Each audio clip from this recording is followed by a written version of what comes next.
So PJ has launched a photo editing challenge with a portrait, and I'm feeling motivated to take part in this. I've got some thoughts on the photograph itself as well as some ideas already on the processing, and I thought I'd share this with you all. My name's Anthony. I live in Manchester in the United Kingdom. I've been a gig photographer on and off since 1979. Also have a photography degree and used to teach photography out in the community. Anyway, so that's about me. Let's dive into the photograph. So anyway, what we have here is Adobe Camera Raw. Down the right hand side you've got the various functions that we're going to go through, and this is pretty much how Lightroom is set up. So first thing, let's have a look at this photograph. The photograph itself is quite tightly cropped, which I don't think works with such a huge amount of negative space up at the top of the image. I would have preferred to have had an image that wasn't quite so tightly cropped so you could see the arms of the people. I think the other thing I would like was, this is obviously a satellite dish, would have for the camera to have moved back slightly to get more of the camera dish, the satellite dish in. But we're not there. We are here where we are. So I don't think that the image itself gives us, I don't think there's a huge amount that we can utilise in the negative space with the satellite dish here. There's no point in dropping a sky in that's different because there's very little sky on show, so it's not going to have a dramatic effect. So I'm going to crop the image. I'm going to crop it with a 4:5 crop. Well, let's see how this is going to look. Probably to something about there. As you'll see here, I've got most of their heads in the very close to the line on the rule of thirds. So if we crop that, that gives us the image that we're going to work on. If you can hear some rattling in the background, that's my cat playing with a toy. So anyway, so I think this is a much better image to work with. I like the expressions. I like the way two of the people are not looking at the camera. It's a very sort of standard rockish image, band image. So how would I work this? The colours are pretty much muted. I don't think there's much that's going to go on with adding saturation and contrast to the image. We boost the saturation a little bit, boost the contrast as well. It's not really adding too much. I just don't think it's going to work. So let's go back to the default. What I'm looking at here is there's a lot of muted colours going on, so I think we'll play to that advantage.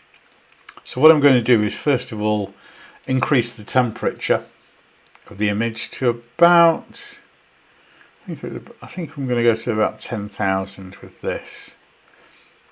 I'm going to leave the tint as it is. Now obviously this is a very orangey image, but what we're going to do here is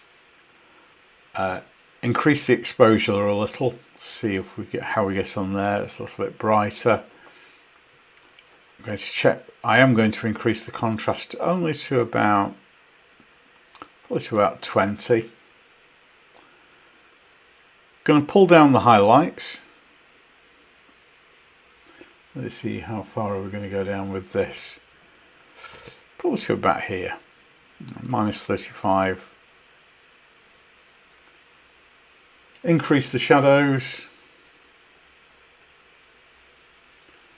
We'll take them up to +30, +35, I think, 36, that'll do.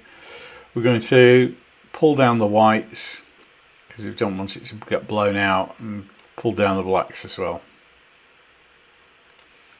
Now it doesn't look particularly great at the moment, but this is where we're going to move stuff in. Going to increase the clarity. I like to add about 15 points to the clarity, 15, 16. Going to pull down the vibrance. That's about 11. And pull down the saturation to about 11 as well. So it's starting to look a little bit flatter now.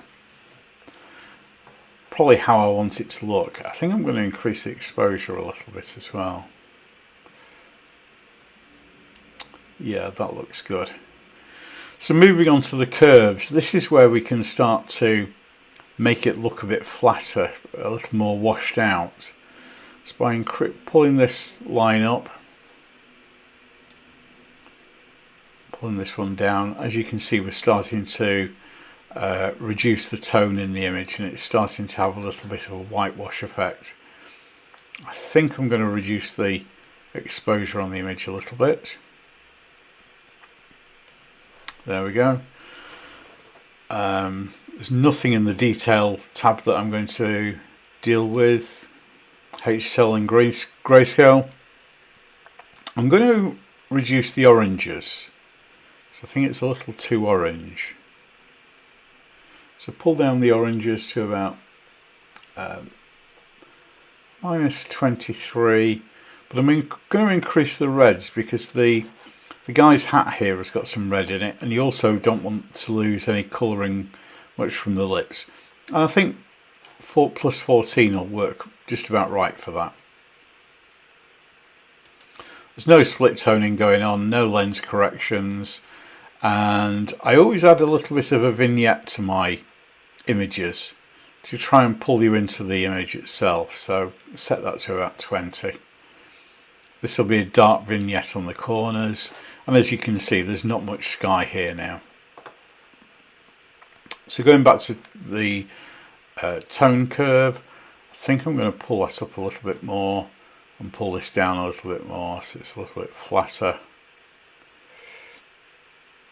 Yeah, that's about right. That's about where I want it to be. So now if I open the image,